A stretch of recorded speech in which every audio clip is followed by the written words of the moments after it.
Once there was a poor fisherman. He never caught many fish, and so he had no money. On some days he did not catch any fish. He couldn't buy food for his wife and 3 children. They only ate fish. Usually he caught very small fish, but one day he caught a dead horse. "Today is a bad day," he thought. Angrily, he began to fish again. This time he caught a bag of old cups. Sadly, he threw them back in the water. "What can I do?" he said. "I am a poor man. I want to sell fish. I want to buy food for my children." He tried again. This time he caught an old jar. It looked green, but then he looked again. It was dirty, so he washed it, and it was gold. There were some words on the top of the jar, but he couldn't read. The fisherman jumped up happily. "I can sell this now," he said. "Today is a good day." He looked at the jar carefully. "Perhaps there is something inside," he thought. "I'll open it." So he opened the jar and looked inside. Suddenly white smoke came out of the jar, and a great giant appeared. The fisherman was very afraid. The giant spoke. "Now, fisherman, I am going to kill you." "Why?" cried the fisherman. "What did I do?" "You opened the jar. For that I am going to kill you. How do you want to die? I can kill you with my hands, or I can throw you into the sea." "But why do you have to kill me?" "I will tell you," said the giant. "One day, the king of the giants was very angry with me. I took his youngest and loveliest daughter for a walk by the sea, and he didn't like it. So he put me in this jar. I could not get out, because he wrote his name on the top of the jar. I could hear him from inside the jar. "Because you love the sea, you dog," he cried, "you can live in it." And he threw me in the water. I was in the jar for days and weeks. One day somebody will open this bottle, I thought, and I will make them into a great king or queen. But after 100 years, nobody opened the bottle. So I thought, I will make them into a king or queen, but not a great king or queen. After 200 years, I thought, where is this person? Now I will make them rich, but I will not make them a king or queen. After 300 years, I was very angry. When somebody opens the jar, I will kill them, I thought. You are that person, fisherman. How do you want to die? I have one question, said the fisherman. Will you answer it? I will, said the giant, but ask quickly. Were you in that jar? Yes, I was, answered the giant. You saw me. But you are so big. Your hand is as big as the jar. Think before you speak. Is there nothing inside your head? The giant was not very clever. I will show you, he said angrily. Suddenly, he disappeared into white smoke again, and the smoke went inside the jar. You see, he called from inside. The fisherman quickly put the top back on the jar. Ha! Now, giant, he said, I will throw the jar back into the sea. Perhaps somebody will find you in another 300 years. Please open the jar, called the giant. I will make you a rich man." "No, you will kill me," answered the fisherman. "No, I won't," said the giant. "I won't. I'll make you very, very rich." The fisherman thought for a minute. "All right then," he said, and opened the jar. White smoke came out of the jar, and the giant appeared again. He quickly threw the jar into the sea. "Thank you," he said to the fisherman. "I will not forget this. Come with me." The fisherman followed the giant round the city walls and over a mountain. There they came to a great blue and gold sea. In the water there were many fish. "Now, catch something. I will watch you," said the giant. In no time, the fisherman caught 3 fish. 3 beautiful red, white, and gold fish.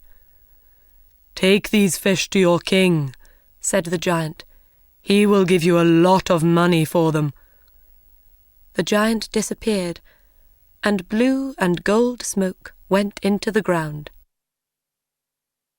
When the king saw the fish, he said to the fisherman, "Those are beautiful fish.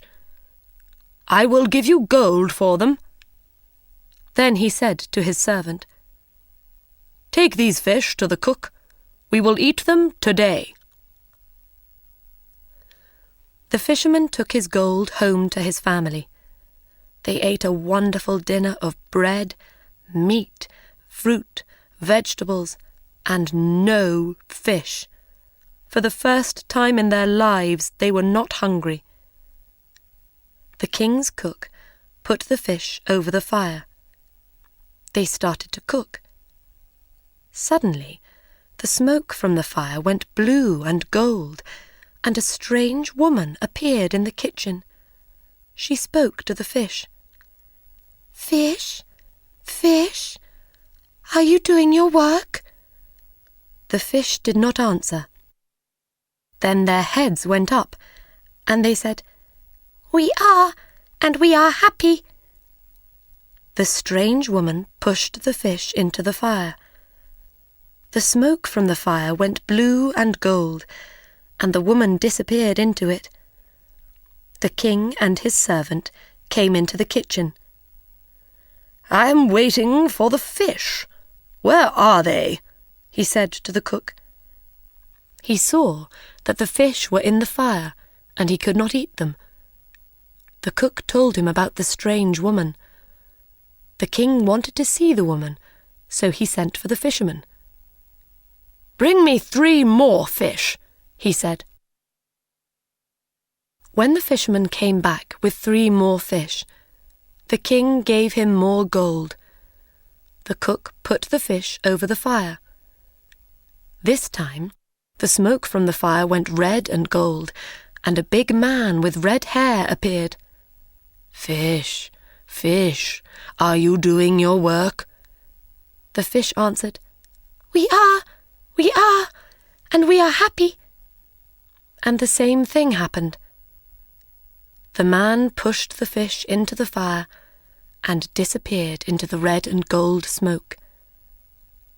The king did not speak for a minute. This was magic. Then he turned to the fisherman. "Where do you get these fish?" he asked. "I get them from a sea of blue and gold water over the mountain." "Do you know this sea?" the king asked his servant. "No.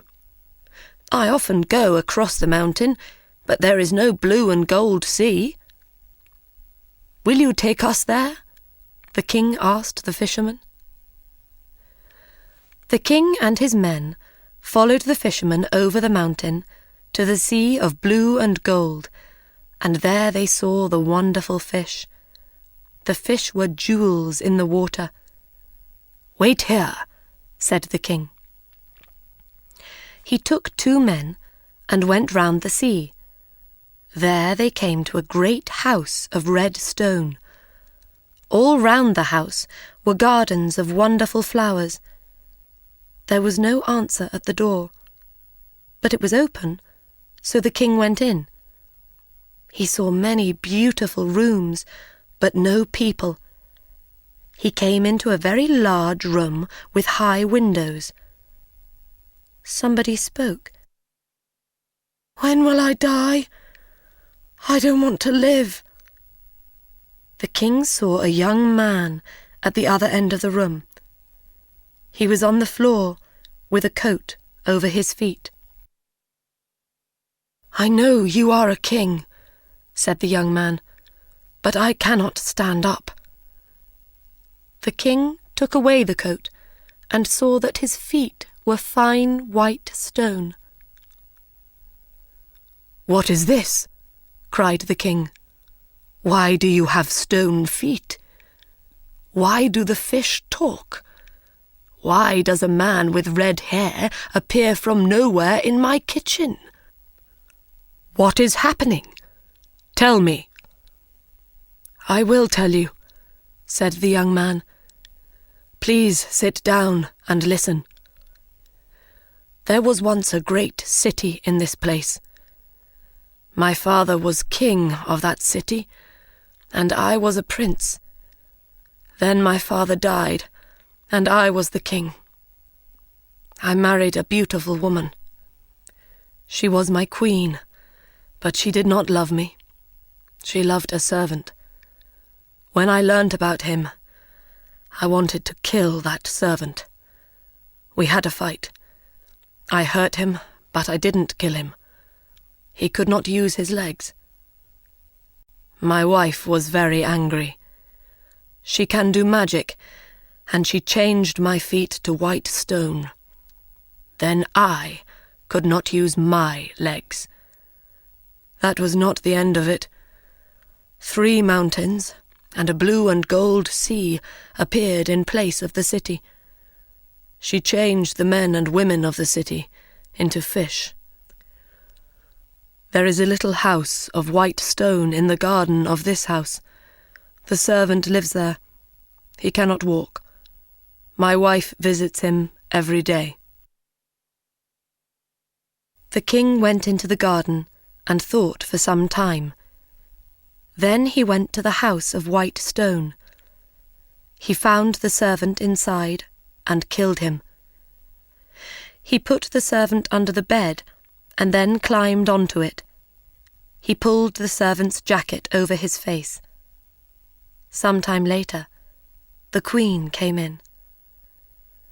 "Are you happy, my dearest servant?" she asked. "No," said the king. "I cannot sleep. Somebody is crying. The young king is crying because of his stone feet." The queen went to the young king and threw some magic water over his feet. He stood up and walked. Then she came back to the house of white stone. "And I cannot sleep," the king said, "because the men and women of the city cry at night. They do not want to be fish." So the queen went to the blue and gold sea. She said some magic words. A great city appeared all round her. Men and women ran happily through the streets and in and out of the houses. Then the queen came back to the house of white stone. "Are you happy now, my dear servant?" she asked. "Yes, my love," he said. "Come near me." She came near him. "Come nearer. I want to put my arms round you." She came nearer his bed. He put his arms round her. In one hand he had a knife, and he killed her. He went back to the young king. "Your queen is dead. The city and its people are living." The older king and the young king were friends after that. One city helped the other city, but nobody ate fish again. The fisherman and his family were happy. The 2 kings sent them gold and beautiful things, They were never hungry again.